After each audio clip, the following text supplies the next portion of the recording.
کا فوج کا ایک لمبا عرصہ اقتدار بھی رہا ہے اور اثر بھی آج موجود ہے. تو اگر یہ کہے کہ صرف سیاستدان اس کے ذمہ دار ہے، یہ بات نہیں ہے. جو حالت ہماری عدلیہ کی ہے وہ آپ ذرا مجھ سے بہتر جانتے ہیں.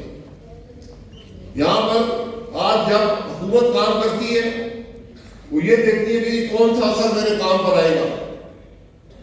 اگر ہم کسی مسائل کی بات کرتے ہیں، اگر ہم کسی معاملات کو حل کرنے کی بات کرتے ہیں تو نیب کا خوف ہے، عدلیہ کا خوف ہے، اسٹیبلشمنٹ کا خوف ہے، تو کام کون کرے گا؟ پھر ذمہ داری تو سب کی ہوئی. اس لیے میں بار بار کہتا ہوں، کئی سالوں سے کہہ رہا ہوں کہ اور آج تو بالکل میں نے پہلے بھی کہا کہ ہم انتہا پہ پہنچ گئے ہیں.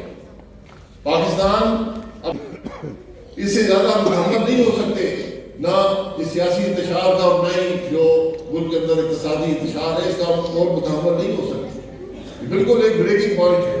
اس بات کا احساس موجود نہیں ہے. مجھے سب سے بڑی تشویش اس بات کی ہے، وہ احساس نظر نہیں آتا. نہ سیاستدانوں کی باتوں میں نظر آتا ہے، نہ ہی جو ماہرین ہیں ان کے اندر ان کی باتوں میں نظر آتا ہے. ہم مسائل کا ذکر ضرور کرتے ہیں لیکن کیا ان کے حل کی بات بھی کرتے ہیں؟ ان تمام مسائل کے حل آئین کے اندر موجود ہیں. ان سیاسی مسائل کے حل آئین کے اندر موجود ہیں، آئین کے مطابق چلنے پر موجود ہیں. تجربہ آپ کے سامنے ہے، 75 سال کا تجربہ ہے.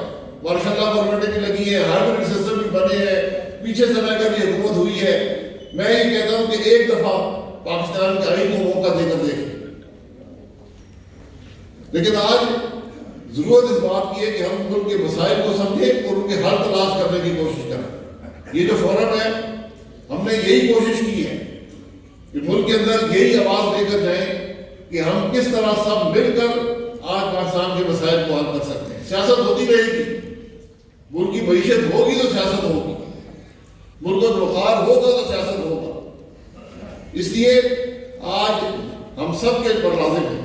آپ حضرات کی مہربانی ہے، آپ نے بڑے نماز سے ہماری باتوں کو سنا. مرزا اسماعیل صاحب نے، مصطفیٰ کھوکھر صاحب نے آپ کے سامنے جو ملک کے مسائل ان کا ذکر بھی کیا ہے، ان کے حل کا ذکر بھی کیا ہے. لیکن آج ضرورت ان معاملات کو سمجھنے کی ہے اور اپنے مفاد سے بڑھ کر پاکستان کے مفاد کو سامنے رکھنے کی ضرورت ہے. ورنہ جو مشکلات، جو معاشی مشکلات آج ہیں، میں آپ کو حقیقت سے کہتا ہوں، مرزا اسماعیل صاحب بھی جانتے ہیں، ہم نے لمبے عرصے حکومت میں گزارے ہیں، حکومت میں کم گزارے ہیں، پوزیشن میں زیادہ گزارے ہیں. لیکن جو آج معاشی حالات ہیں ان پر قابو پانے کے لیے یہ چند دنوں یا مہینوں یا سالوں کی بات نہیں ہے، ایک لمبا عرصہ درکار ہوگا. اس بات کو یاد کرتے کوئی موقع نہیں ہوتا. دوسرے بھی اس قوم کی مدد کرتے ہیں جو اپنے مسائل خود حل کرنا جانتی ہو، اس کی مدد کی جاتی ہے. آج ہم نے یہ دنیا کے سامنے ایک غیر ذمہ داری کا مظاہرہ کیا ہے بار بار اپنی معیشت کے چلانے کے اندر، اپنے ملک کو چلانے کے اندر. ہمیں ذمہ دار قوم کی حیثیت سے، ذمہ دار لیڈرشپ کی حیثیت سے آج دنیا کے سامنے اپنے آپ کو رکھنا ہوگا. ورنہ کوئی بھی آپ کی مدد کو نہیں آئے گا. آپ کو بھی یہ مشکل فیصلے کر ان کو سہ کر، اور جب بھی معیشت میں مشکل آتی ہے، مشکل فیصلے کرنے پڑتے ہیں، بوجھ عوام پر ہی پڑتا ہے، بوجھ کسی اور پر نہیں پڑتا. کوئی آسان حال ان چیزوں کے نہیں ہوتے. تو ہم نے آج مشکل فیصلے کر یہ معاملات کو درستگی کے سفر پر ڈالنا ہے. یہ 1 سال یا 2 سال یا 3 سال کی بات نہیں، اس سے زیادہ لمبا عرصہ لگے گا. جس چیز کی تباہی جب بھی شروع ہوئی ہو، 5 سال پہلے، 10 سال پہلے، 20 سال پہلے، تو اس کے درست ہونے میں بڑا عرصہ درکار ہوتا ہے. تو میں آپ سے صرف گزارش کروں گا کہ جو آپ نے ہندوستان کے مسائل کا ذکر کیا، گوادر کی بات ہوئی ہے، آپ گوادر جائیں، وہاں پر کم از کم 11 سربراہ حکومت یا سربراہ مملکت کی تختیاں لگی ہوئی ہیں. لیکن گوادر کے اندر کچھ بھی نہیں ہے، ایک شپ بھی گوادر میں نہیں آ سکتا. یہ گوادر کی حقیقت ہے. ہم گوادر کے شہریوں کو بجلی اور پانی نہ دے سکے.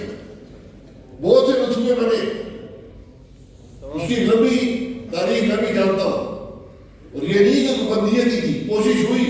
لیکن میں پھر وہی کہتا ہوں کہ جو اثرات ہمارے ملک کی سیاست جو غیر آئینی اثرات ہوتے ہیں، یہ ان اثرات کی وجہ سے تمام چیزیں وہیں پر رہ جاتی ہیں، اور آج جو لوگ سڑکوں پر نکلتے ہیں تو اس کو دبانے سے کچھ نہیں ملے گا۔ عوام کی آواز کو دبایا نہیں جا سکتا، عوام کی آواز پر آپ کو ایکشن لینا پڑتا ہے، یہی حکومت کا کام ہوتا ہے کہ ان کے باہر نکلنے سے پہلے آپ ان کے مسائل حل کریں، ان کے مسائل کو سمجھیں، ان کو حل کریں۔